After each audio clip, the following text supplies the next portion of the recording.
A stranger walked into Hollow Creek with nothing but a Bible and a rifle. In 3 months, she saved 25 lives without missing a single shot.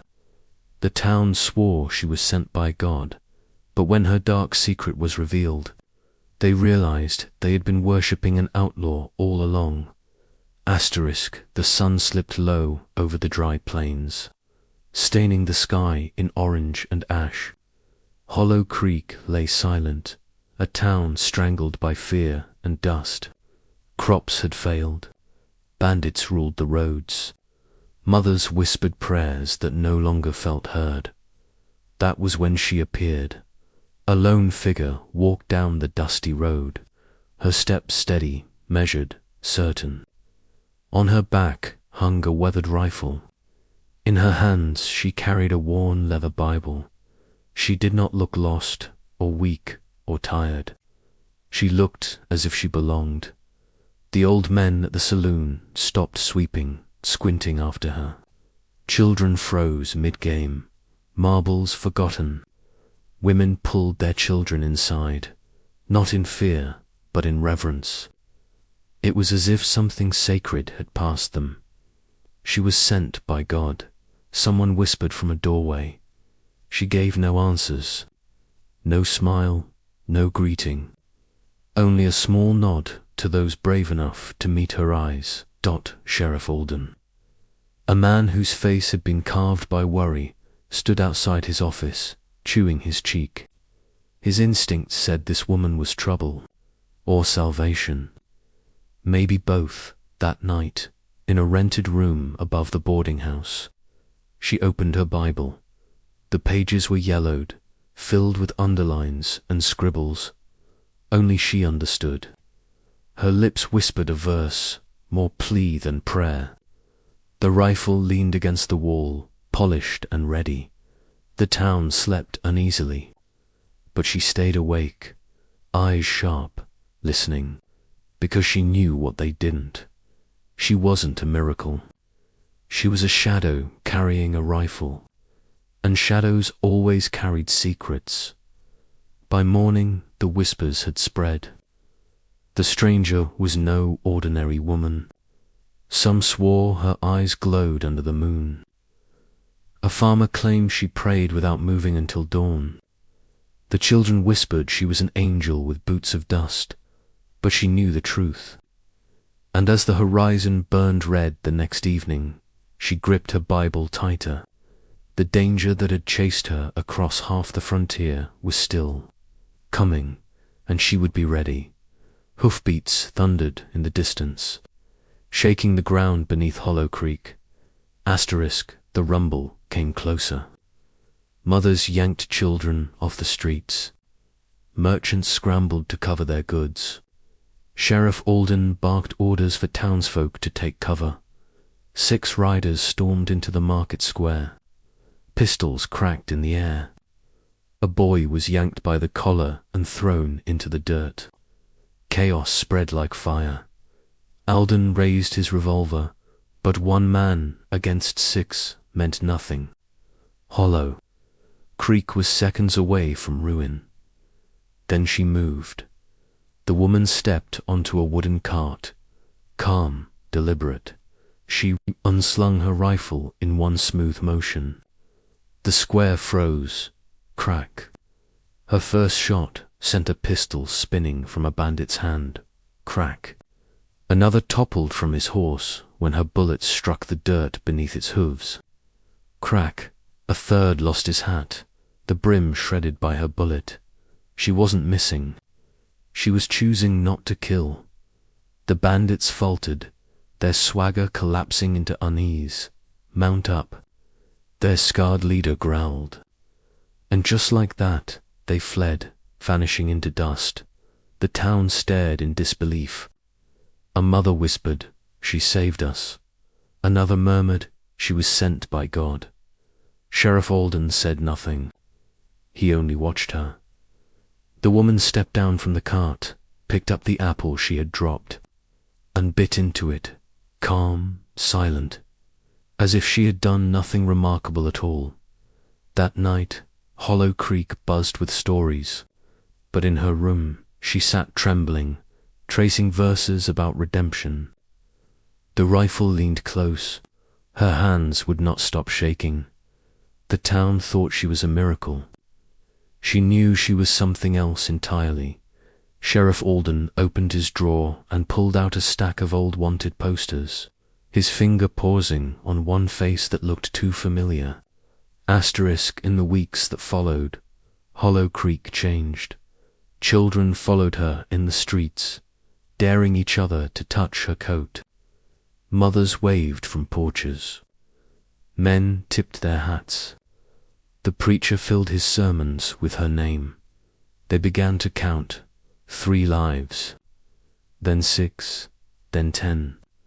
Each story retold, each tally added like proof of a living miracle. A boy pulled from a burning barn, a farmer dragged from a wagon, the preacher's wife saved from drowning. By the end of the 2nd month, the count reached 15. 20, Mrs. Callahan whispered one night, voice trembling with awe. She saved 20 now, but numbers were heavy things, late at night. She traced her fingers over verses about judgment. She whispered, could 25 lives ever outweigh the many taken? The town didn't know. They only saw a saint. They began lighting candles in her name at the church steps. Yet Sheriff Alden saw more. He saw the tremor in her hands after each shot, the way she prayed too long, too desperately. He saw guilt in her eyes where others saw grace. Still, the count grew, and so did the worship. Asterisk, the drifter's words clung like burrs. Whispers spread. Questions followed. Why was she so skilled with a rifle? Why did she never speak of her past? The preacher thundered against doubt. To question her is to question God. But sermons only made the whispers sharper. A ranch hand claimed he'd seen her face on a wanted poster. A blacksmith's wife swore she spotted a gang tattoo on her arm. The town's faith trembled, and Alden's suspicions hardened. One evening, a letter arrived from a distant marshal. It described a woman who once rode with the Black Vultures. A killer, a raider, a thief. The description was too close to be coincidence.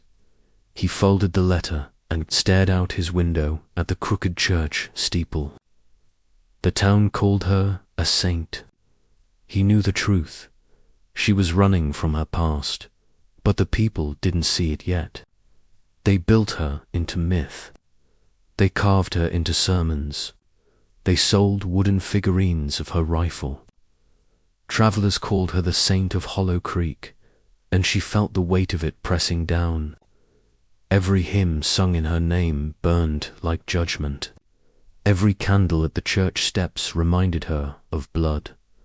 At night she whispered verses through cracked lips. The wages of sin is death. Be sure your sin will find you out. And she knew it was only a matter of time. Asterisk, by nightfall, the tavern had the poster. By morning, the whole town knew. Her name was not Emily. It was Maria Creed, an outlaw. Murder, robbery, arson. A price of $2,000 on her head. The shift was brutal. Children who once trailed her now hid behind skirts.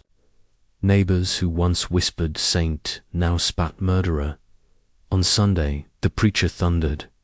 We were deceived. The devil wears many disguises. She is no saint. She is a wolf in sheep's clothing. And still she sat in the front pew, pale but calm. She did not deny it, because it was true. That afternoon, a crowd filled the square. Voices rose like flames. Some demanded her death. Others shouted for banishment. Stones flew. One struck her shoulder. Another clattered off her rifle. She did not flinch. It's true, she said at last. Her voice carried over the mob, the first many had ever heard from her lips. I was Maria Creed. I killed.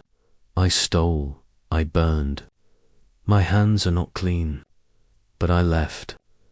I came here to tip the scales. I never asked for your worship. I am no saint.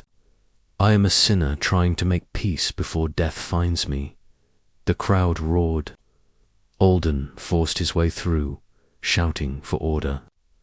But betrayal cut deeper than gratitude, and as night fell, Hollow Creek no longer whispered of saints. They whispered of wolves. Asterisk, the black vultures thundered into Hollow Creek with fire and bullets. Windows shattered. Barns burned. Families screamed. Sheriff Alden's deputies were outnumbered. The town was seconds away from slaughter, and then Maria Creed stepped into the street. Her rifle gleamed in the morning sun. Her eyes burned steady. The gang leader sneered. Well, I'll be damned. Maria Creed, thought you'd gone soft. Maria raised her rifle. If you want Hollow Creek, you'll burn me first. Gunfire erupted. She moved like judgment itself. Each shot found its mark. Each bullet saved another life. The count rose again, not whispered in awe, but screamed in survival.